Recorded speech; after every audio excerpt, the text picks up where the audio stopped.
My topic is, the topic they gave me is cutting the cost of governance. And I don't want to talk about federal government. Other experts will talk about them, but let me talk about where I served, the subnational government. Out of this 11.4 trillion expenditure expected this year, the states are 5.4. And I believe that this 5.4, we can save at least 1 trillion. At least they won't borrow it because it's going to be borrowed. We can save 1 trillion. And people will say to me, how are you going to save it? How? One, I always say it. Out of this so-called 5.4 trillion, 12 to 15% is used in running the office of the governor, including the so-called controversial security votes, aids, everything takes almost between 12 and you're looking at about 600 to 800 billion. Thereby, I want you to listen to me. Thereby, if you decide to reduce it to 3 to 5%, it will be between 200 and 300 billion. You save at least 450 to 600 billion. That's a saving of 450 billion. If you decide to do proper procurement, competitive procurement, that is competitive, you save as much as the same amount. So with these two, you've saved almost 900 billion. If you decide to do away with the unconstitutional office of First Lady, it's very unconstitutional and adds a lot of confusion to what is happening. It costs an average state today about 2 billion to run that office. And all the office does is create confusion. So if you do away with it, as 2 billion average in a state, you have saved additional to 2 billion, which is 72 billion naira. Add it to our 900, we have 970. If you decide today, the average, most states have about an average of 6 bulletproof vehicles. Today is about 100 million naira for one. And if you times it, 100 million today, times 6, then times 36, it comes to about 21.6 billion. But if you reduce it to 2, it will be about 7.2 billion, and you save about 14 point something billion. If you decide, the average government house have about 25 jeeps. Today's price is about 35 to 40 million. So you're looking at an average of, if you use 35, it's 875 million naira each, multiplied by 36. Again, if you reduce it from 25 to 8, you save about 15 billion. We don't need dispatch rider or whatever these people that create a lot of noise. You don't need that machine. You can go without them. Each of those machines, each of those machines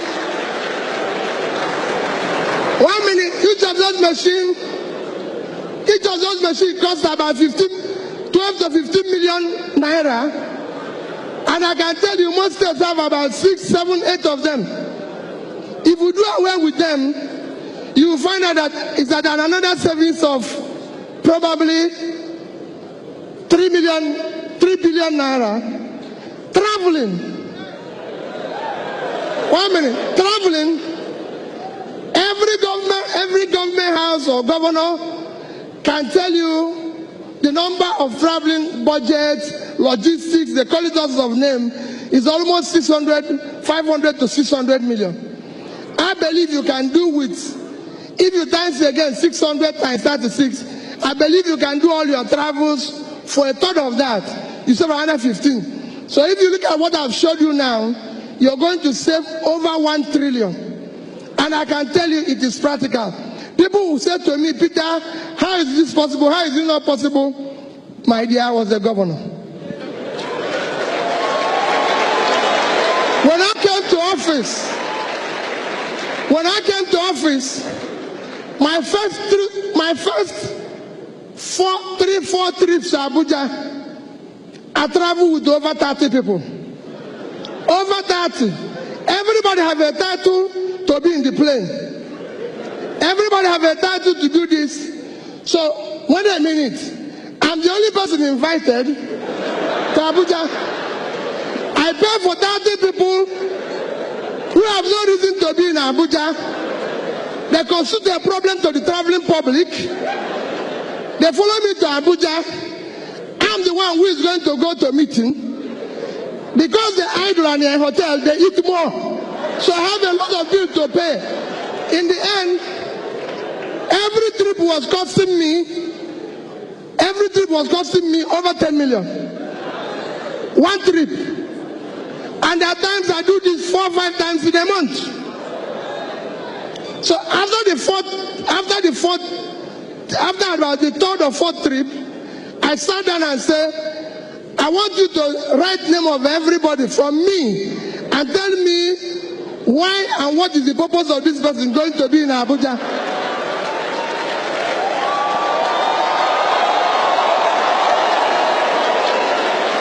And what did they do? What happened? What did they do? When they finished, I found out the only person that needs to go to Abuja is me. So I said to them, leave it, because some of you must have heard P2B travels alone. No, because the other people, I don't need them in Abuja. I give you an example.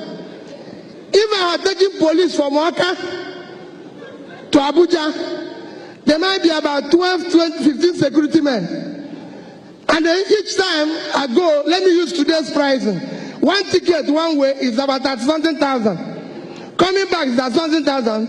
I found out that I can talk to the IG then Onovo. I said, Onovo, when I'm in Abuja, give me 3 policemen. The other person, give me 2. When I'm going, I give them 5,000, which is not up to the ticket of one person going. I say, it's 50 people. So, nobody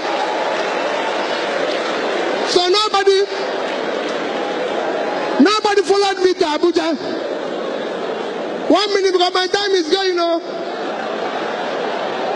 Nobody followed me to Abuja. So when I call, the people say, hey, P2B is traveling on his own, he's carrying his bag. I'm a young man, I can carry my bag. What is the proposition? You know? And I told them, I said, listen, this is not a problem I started from here. I had this problem while I was in the bank. So I know, and I'll tell you that experience. So I said, that stopped. The House had to question me at the end of, there was a time they wanted to go to what they call the World Igbo Congress in America. And they showed me that somebody before me had gone with 40 million. And they said they reduced my own is 32 million. I said to the PAMSEC, can you write me what is the implication of this to Anambra State? Nothing. He just kept telling me they have reduced it. I said, no. Well, let one person go. Whatever the Igbos in America discuss, they can tell us by this thing. We now changed. We came to the government house. When I started being a governor, no permanent secretary in Anambra State had a car. The judges didn't have a car. And meanwhile, there's in the budget provided there's a 150 million naira for the government to buy 2 bulletproof cars for the governor. I said, okay, fine, it's good. I took it, called one Mr. Eric, who was then the GM of PAN, with Onyemuchen Namani, and said, listen, I want you people to do me a favor. I want to buy, they used to sell Peugeot 406, 3.7 million. I said, I want to buy about 100. So you sell it to me, 3 million. The Frenchman agreed with me.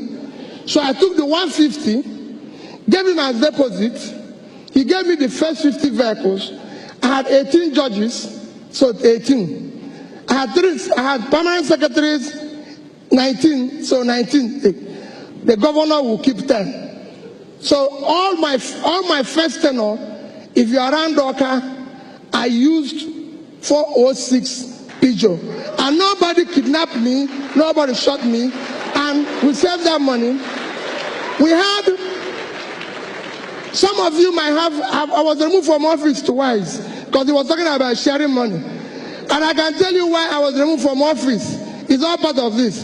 When I was starting, Anambra State government house was burnt. Because when I say where we are going to save money, I want to tell you how we saved it and how we were able to be the only government that left and didn't borrow money from anybody. It stayed saved.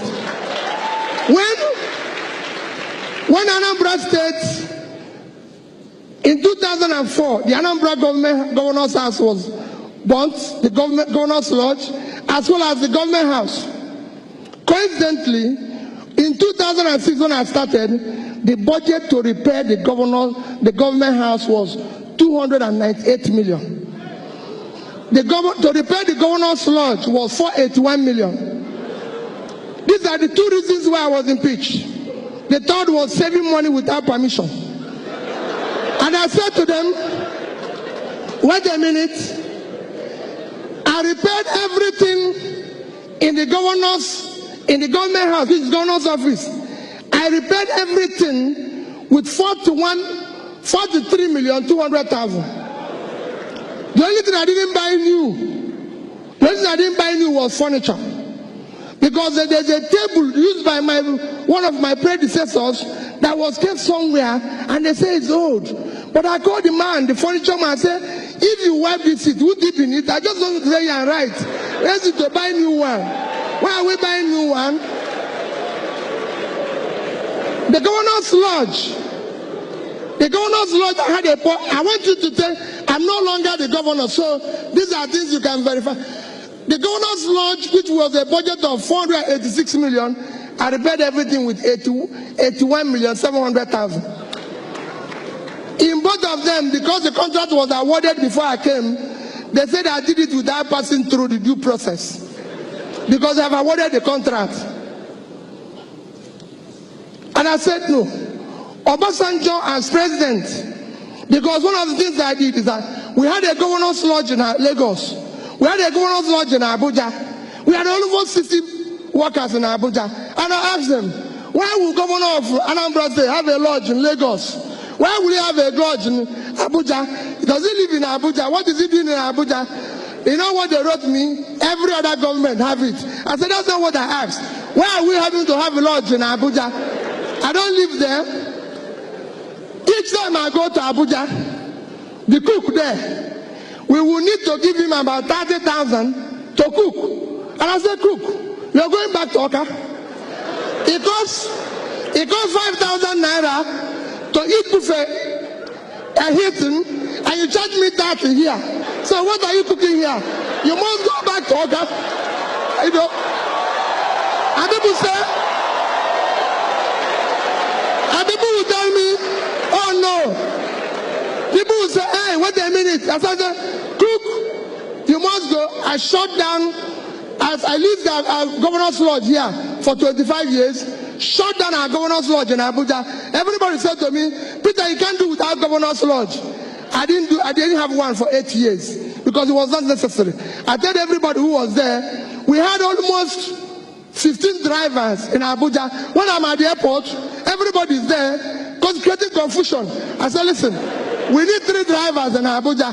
The rest will either have to go and look for work or come to Oka. We don't live in Abuja and everything. And this, Obasanjo wanted to come to Anambra State. Every state you go today, they have what they call presidential lodge. And they said, we have started building one for almost $500 million. I stopped it. Obasanjo wanted to come to Anambra State. And they said, I went to them and said, listen, tell Mr. President, he can come in the morning and go in the evening. We don't need him to sleep. We don't need him to sleep. They said, no. They said, no, he must sleep. He must sleep. I said, okay, let's not worry about it. I went to him, the day I'm telling you what, I went to him, he came in October end of October 2006. I went to him and said to the chief of staff, I said, tell him please, he can come in the morning. He said, no, he must sleep, he's doing this. I said, okay, no problem.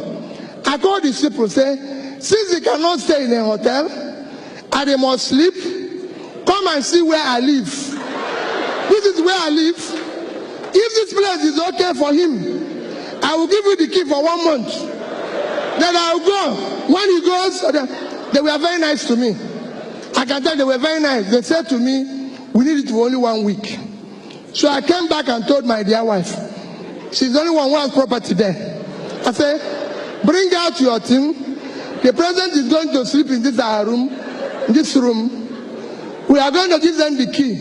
I went across to a hotel called Pactonia. The man charges 30,000 per suite. For that 1 week, you know how much he charged me? 100,000. That is what I would have spent 500,000. So Obasanjo came on Thursday, stayed Thursday, Friday, Saturday, he left. They gave me back my key. And I saved 500 million, which I would have used to do the lodge. I would have been maintaining it by now. So Anambra State does not have a presidential lodge because the president doesn't live in Anambra State. He lives in Abuja.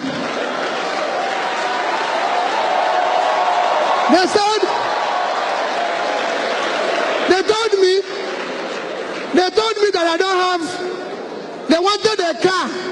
They said to me, oh, you must have a treated car, a bulletproof car that the president and his people can use. I said, I don't have. Bring your motor here.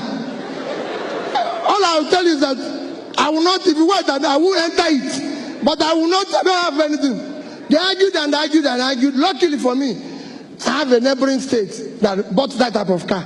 I said, okay. I'll go to this state and ask them to bring their car here. When you people go, they carry their vehicle. I don't have, and I won't buy it. What am I trying to say?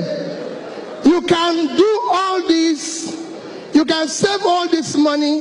There's so much waste in our system, and we all tolerate it. People tell you today, I had people. Yes, I quoted with people. People who say they come and do courtesy call. That was what I was telling Prof. I was quarreling with people. Somebody said he wants to do courtesy call. He wrote me a letter. As he's going, my protocol people come say, hey, this bishop or this chief, welcome now. I said, what? He said, we'll give him something. I said, the man just wrote say, you want to see me. Did I ask him to come? Why are we going to give him money? Get out of this place. The man wants to see me. And he wants to see me, and that's it. So for us, what is more important for us? We have a government, we said, we have to plan to turn things around. What are we going to do? We adopted what we call the MDG goals and said we'll go on these goals and implement it. From all these monies we're going to save, whether it's this, if you talk about security votes, oh, this is the percentage, this is this, this is this. That's how we started to do statistics, to fight poverty. And what did we discuss when we did poverty mapping? That the poorest areas in Anambra State, their problem was access. And I can say to you, go to Anambra State today. We have the best road network of any state in this country. And then we look at it, we went into education. Everybody knew that education was shut down in Anambra State for 2 years. Under a particular government, we said, when I started, we were number 26 in WAEC. I said, no, we must be among the first 10. How are we going to do it? We looked at it and said, okay, the best thing is to return these schools to the church. It belongs to them. And we'll give them money directly. And everything, of course, oh, that was very difficult. Everybody wanted to collapse the whole place. I said, well, you know, my wife will always come back and say to me, Peter, hey, these things you're doing, do you know people are not happy? These people are not, why are you always making trouble? These people are not happy with you. This, that, and everything. And I'll always say that. I say, listen, my dear wife, I have one of the most wonderful wives anybody will wish. I will always say to her, listen, Margaret, your problem is that you don't understand. My job is not to make people happy. There's people in the entertainment industry to make people happy. My job is to take the right decision. It's not my job. My job is not to make people happy. My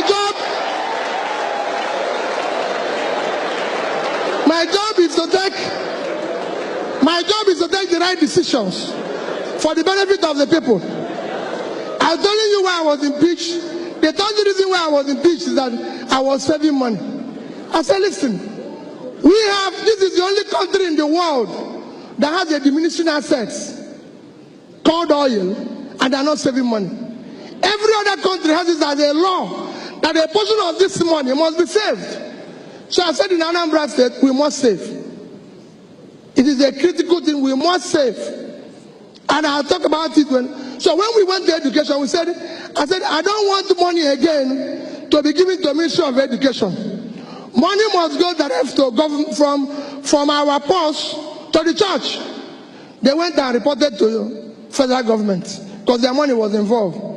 Of course, federal government set up a panel which came headed by Governor of Rivers State today. I said, come. I said, money should not be given to ministry because I saw that there's so many toll gates that will stop the money from being spent. Give it to the church. When they came and showed them, this is the church school, this is church school, this is our own. Our own was not working. But what happened? In less than 3 years, 2011, 12, 13, Anambra was #1 in WAEC and NECO. All this was possible because of the change we brought. We started saving money. Everybody will tell me, say, Peter, why are you keeping this money? Why are you doing this? Let me give you the instance. Today, Anambra remains the most financially stable state in this country. If you don't know, the day I left government, 17th of March, 2014, I had in Access Bank, a bank in Nigeria, $50 million, I repeat, $50 million and about 7 billion naira. It's a bank in Nigeria. I'm sure Access Bank people are here. You can go and verify. I have a Fidelity Bank, a bank in Nigeria, $55 million, $55 million and over 10 billion naira. I had in Diamond Bank, a bank in Nigeria, $50 million. What I had the day I left was $155.4 million. By yesterday, in terms of the yield, because we called it future generation money, and was supposed to terminate at 2050. By yesterday, it was worth $185 million. If you multiply today, that is about 500. Because when you hear that Peter Billion 75 billion, if anybody doubts it, call me. I know where the money is. I kept it. And on that day, and I said, on that day that I left, as of December 2013, I did not owe any teacher, anybody at the local government level, gratuity. As at the day I left, anybody in the civil service was not being owed gratuity or pension or salary, and no contractor had a certificate that is pending. I was one that bought the highest number of vehicles as a governor from PAN. It's there. They gave me a certificate. From Kaduna, I started Innocence Factory. When Innocence came to Anambra State, I laid the foundation. I laid the foundation of Innocence Factory, and when it was completed, I brought President Jonathan to commission it, and there ordered from him 1,000 vehicles. That 1,000 vehicles, how did I do it? About 600 and something was vehicles for schools. Every single secondary school in Anambra had a bus. Then all the security, all the communities, I bought one pickup for them.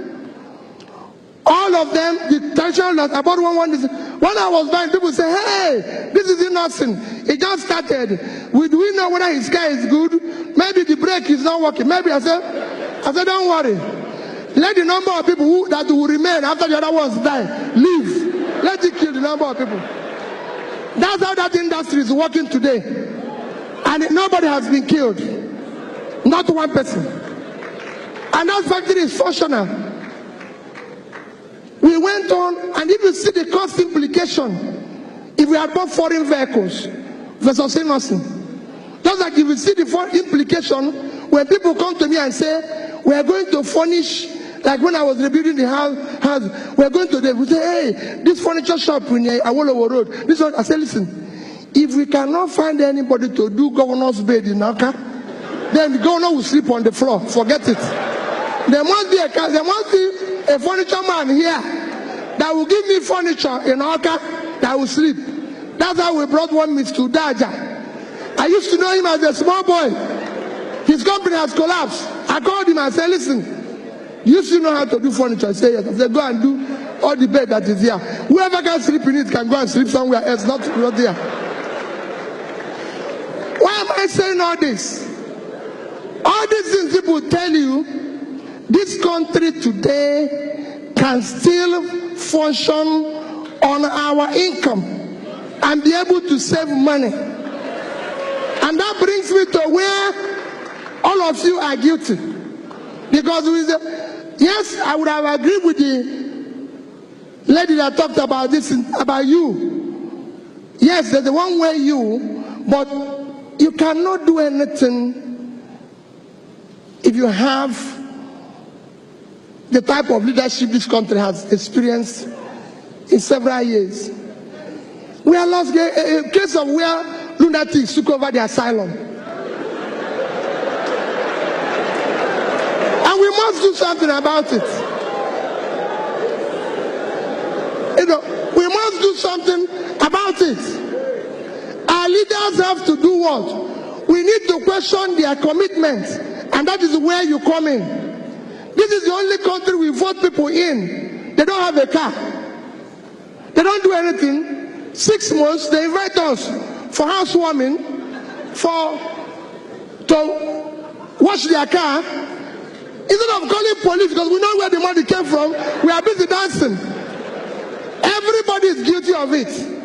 I have been in a church where I know somebody stole money. And the bishop is saying that wherever he got it from, may he multiply. The man is a thief. The man is a thief. He's a thief, so we should arrest him. He cannot multiply because he's stealing our money. People cannot continue.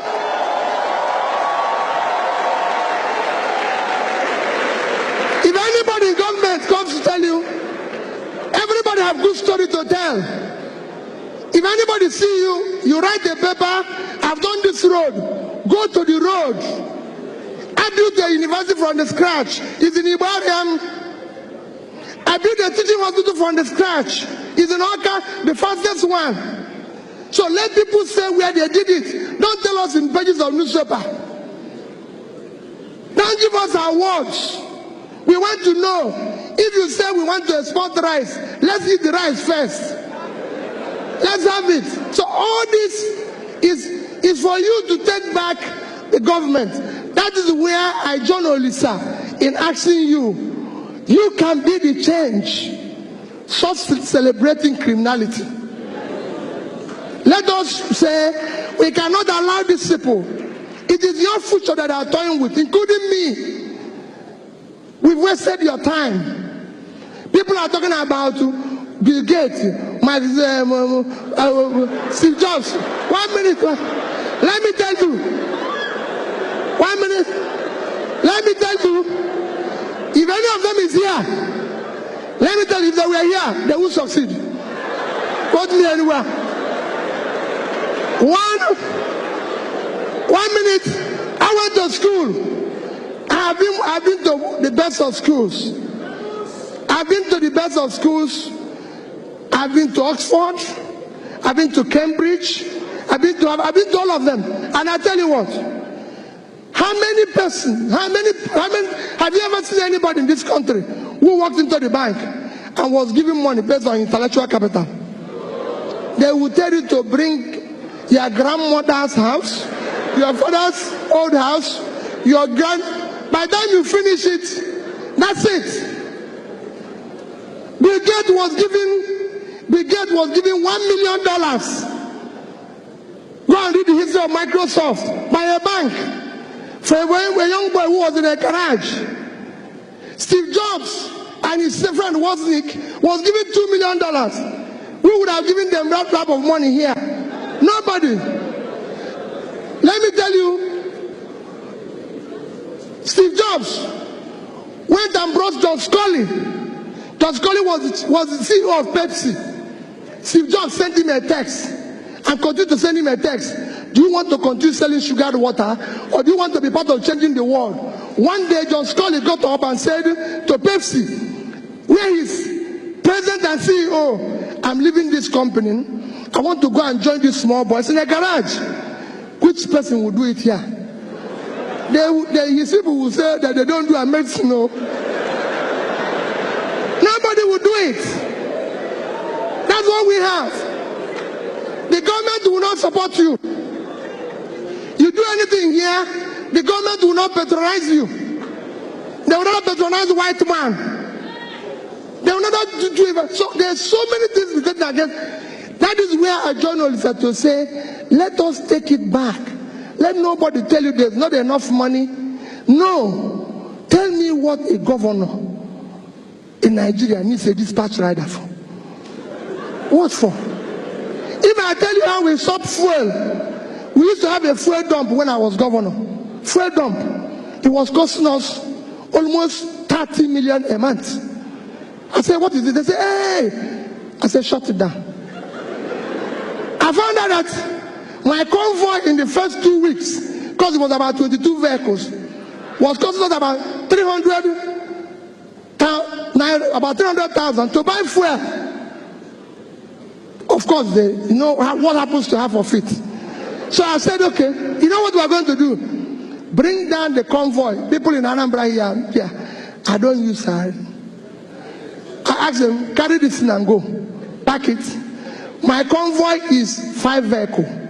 And you cannot buy fuel unless I'm inside the car. So I will pay them. No more.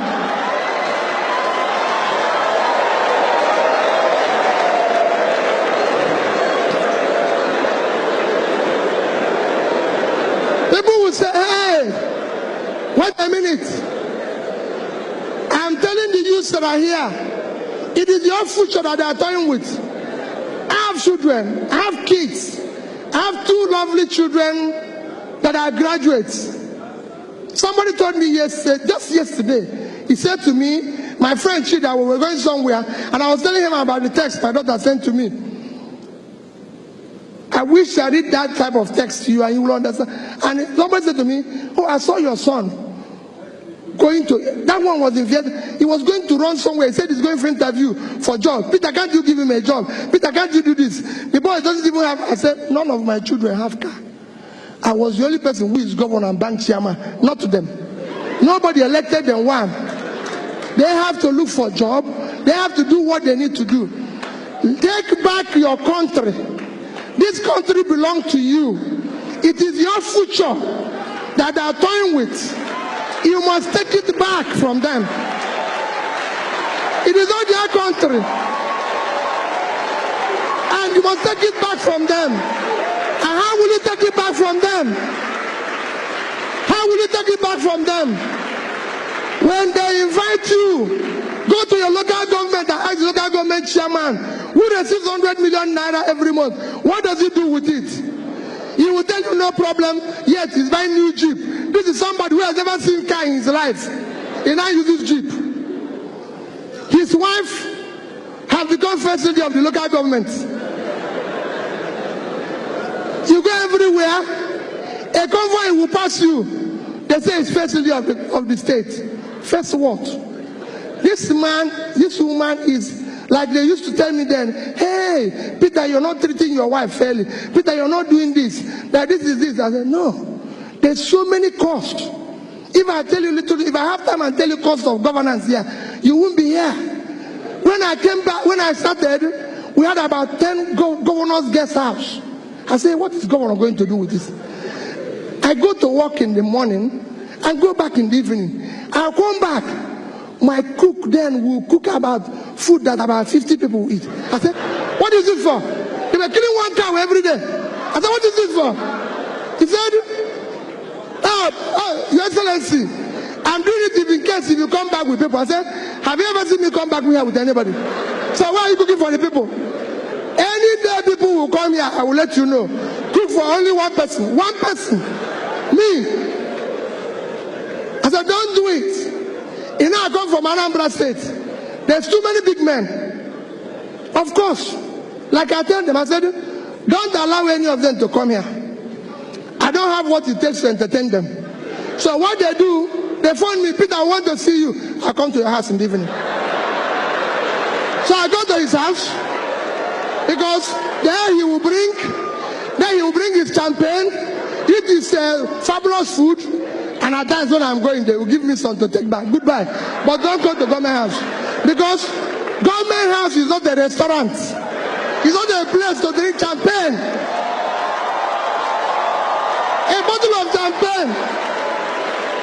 A bottle of champagne today costs about 400,000, 500,000. That is salary of 20 people at 20,000. And you drink it with the public money. No, you can't do that. It should be, if you want to do that, you go to your house. So I said to them, no, this is government money. We brought down the cost of feeding governor. If I tell you where I brought it down from, to this, I say, this will be enough. Don't worry about me. And I can go on and on. You can go and work with people. It's not anything. It's not any magic. Every flight I've taken in Nigeria as a governor was economy. Reason is simple. If I come, they say business class, 54,000. Another one, you go to internet, is 19,000. Is it not just from Abuja to this for 40 minutes? Why will I pay additional 1,000? I said no. I went to Young Shagura and said, your hotel in Abuja, can you give me this card? He gave me 50%. So to sleep there is 30,000 naira. And I said, no, these things, that is what people want me to go to another bigger hotel and stay for 250,000 naira. And people say, oh, Peter, is it? I said, well, I have a problem. If I sleep there and pay somebody 250, I will be awake. I wouldn't even sleep. Because I think they've stolen my money.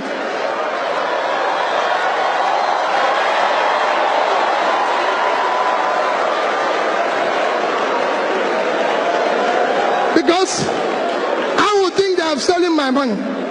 So it is important that you understand our government, we need to shut down cost of governance. No state government needs a house in Abuja. The governor doesn't live in Abuja. They don't need all this. Nobody wants to kill you. I was governor for 8 years without bulletproof car. I must tell you that I bought one, but I didn't use it, and nobody killed me. I was using Prado. They will say, hey, it's not balance, it's not this. Another thing they keep telling me, that government vehicles, because of the high traffic, is every 6 months. I said, wait, if you remove this car from here, because you know what they do? They take it into auction and say, I said, no, this car is here for the term. We will use it. It's functional. What do people think you're doing to yourself? We must shut down. And people say, where did you get money? To say, where did you get money? We got those monies. We were owing gratuities and pension of people for 35 billion. We were able to pay it. Because we have to shut down everything. I said, this cannot happen. Nobody will ever tell you that he came to a party while I was governor for 8 years. It's not a party, it's not a nightclub. No, it's governor's lodge. When I finish, I go home. If anybody wants to dance, he goes to nightclub. That is his business. And so all I'm trying to say is that we can change. No visitor we put in a hotel. if you have any value to offer. And go and check. We are number 1 in implementation of MDG. We got an award for it. I spoke at the UN. Go to European Union. We are number 1 in European Union while I was there. Why am I saying this? We were able to meet up every obligation. So my dear people, yes, it's good to stay here and feel bad and do everything, but let me beg you, you have no other country except this one. And only you can build this. If anybody is telling you, those people out there, they don't know you. They don't care about you. If they care, they will do things differently. You will see it in their behavior. You will see it in the way they do things, the way they feel, the way they move, and everything. In that, because they are doing that, what I beg you is that you must, like Olisa pleaded, get up and decide to join politics. Get up and decide to be part of it. The man who is leading the revolution in Hong Kong is 17 years old. He's 17 years old. My dear people, the society we help them to abuse today will take its revenge on all of us tomorrow. Thank you and God bless you.